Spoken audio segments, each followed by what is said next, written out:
Can the Bible actually help with anxiety and overthinking? I'm going to be honest. Lately, I've been wondering if the Bible can really help with anxiety or if it's just something people say when life gets overwhelming. Because anxiety and overthinking can feel relentless. You try to quiet your mind, but the thoughts keep coming back. You pray, but your chest still feels heavy. You try to sleep, but your mind keeps replaying conversations, fears, regrets, and worst-case scenarios. And after a while, it starts affecting everything. Your peace, your focus, your relationships, even your connection with God. Sometimes you can be physically present somewhere, but mentally trapped somewhere else entirely. Thinking, worrying, imagining outcomes that haven't even happened yet. And honestly, I think most of us know what that feels like. Some nights the anxiety is loud. Other times it's quieter, but always there in the background. A constant mental noise. It can be triggered by something big, like uncertainty about the future, financial pressure, heartbreak, or health problems, or something small. A message that was ignored, a difficult conversation, a mistake you can't stop replaying in your head. And slowly, overthinking turns into exhaustion. You start carrying tomorrow's problems before tomorrow even arrives. But one thing I'm beginning to realize is this: God never intended for us to live consumed by fear. That doesn't mean believers never feel anxious. It doesn't mean strong faith makes you emotionally untouchable. But it does mean anxiety doesn't have to control your life.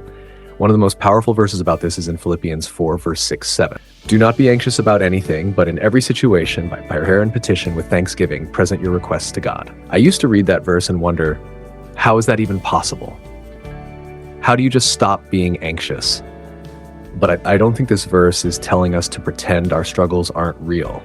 I think it's teaching us where to take them. Instead of letting anxiety rule our minds, we bring our fears to God, honestly. Not perfectly, honestly. And the beautiful thing is that the verse doesn't just stop with instructions. It gives a promise too. And the peace of God, which surpasses all understanding, will guard your hearts and your minds in Christ Jesus. Not always immediate answers, not instant solutions, but peace. A kind of peace that doesn't always make sense, logically. Jesus says something similar in Matthew 6:25-34, when he tells us not to worry about our lives. He points to the birds and the flowers. Creation itself becomes a reminder that God knows how to care for what he created. And if God watches over them, how much more will he watch over you? That doesn't mean life suddenly becomes easy. It means you no longer have to carry life alone.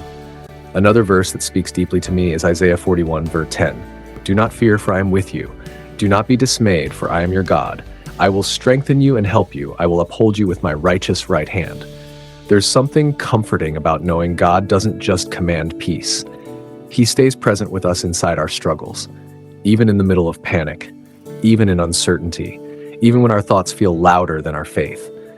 And maybe that's where healing begins. Not in pretending we're okay, not in suppressing every emotion, but in learning to trust God one anxious thought at a time. The Bible may not function like a magic pill that instantly removes every fear, but it does offer something real: peace, strength, perspective, and hope. And sometimes that's exactly what a restless mind needs most. So if you've been struggling with anxiety or overthinking lately, know that you're not alone. And maybe tonight, instead of carrying every burden by yourself, you can finally bring some of it to God. If this video encouraged you, feel free to share your thoughts or your favorite Bible verse in the comments. And if you're new here, consider subscribing for more content about faith, inner healing, and spiritual growth. Take care, and God bless.